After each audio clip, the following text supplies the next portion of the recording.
All right, I wanted to make a video for my sellers that are thinking about selling, just on some ways on how to prepare your home for sale, because lately I've been on a couple listing appointments and I've also showed some houses to some buyers and heard kind of their thoughts as I've shown homes that maybe aren't, market ready, on just some items that kind of were a turnoff to the buyers, and then some questions that I've received from sellers at listing appointments on maybe how certain things should be done, and also things that they didn't know about, like for example covering water heaters and stuff like that. So this video is going to be for you guys. So whenever I go to a listing appointment, what I typically do is tell my sellers to show me around their home, tell me everything that they love about it, everything that they've done to modernize it and update it and upkeep it, and I kind of take notes as I go along. And then as they're walking around, I'll let them know certain things that they may or may not know. Like for example, a lot of people will insulate their water heater, and what people don't realize is that when you get an inspection on your home, when your home is under contract, inspectors actually won't inspect a water heater at all if it has like any type of covering on it. So that's one of the things that I noticed. If something's insulated with like a blanket or some kind of insulating wrap, I will let them know, come time for inspection, just make sure that we remove that, or the inspector will completely not inspect it at all. And the same thing when it comes to electrical panels or sprinkler systems. If you have like boxes of stuff in your garage, which most people moving do, their garage becomes a storage place because, as you know, they're moving out to their next season, which is totally fine to have a packed garage when you're moving. That's a question I get a lot on a listing appointment. That's completely fine. Just make sure things are accessible. So your water heater doesn't need to be covered. Your sprinkler system needs to be nothing in front of it. The electrical panel needs to have nothing in front of it. And then the access ladder to the attic where the HVAC system and furnace and things like that might be. Sometimes people's tankless water heaters are even in the attic. All that stuff needs to be accessible, so they need to be able to pull the ladder down and there not be boxes in the way, because inspectors won't physically move things. They're not allowed to. So you just don't want any of that stuff to get missed. And then a lot of people these days have sprinkler systems that run on Wi-Fi only.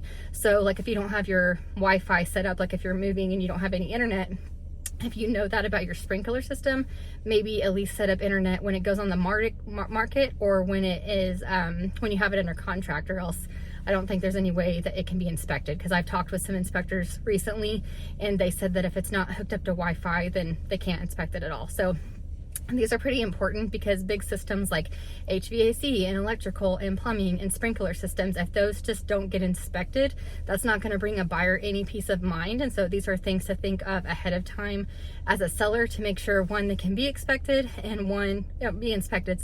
and two, that they can be maintained, so they're ready to be inspected and they can be accessed. The other question I got is, one time I had a seller renovate his HVAC system. So basically he used to have an older system set up, but his second story is just like an open game room slash flex room area, so he doesn't have like a full story.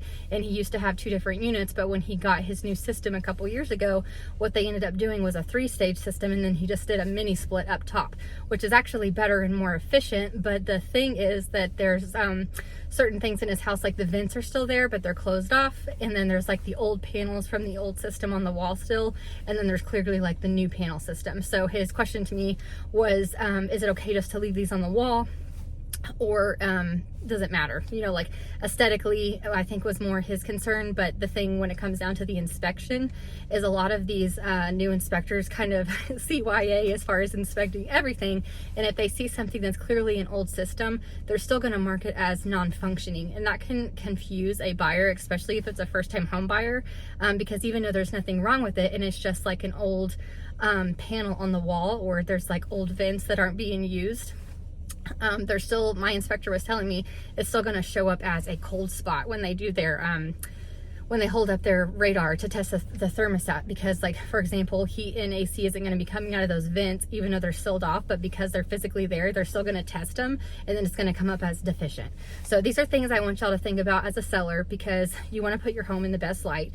So in that case, the inspector was recommending that he completely remove those old vents, like the outtakes, and then replace them with drywall, since the new location had been moved. So you don't want anything that's like not functioning to still be there, because it will come up on your inspection as deficient. even though you have a new system.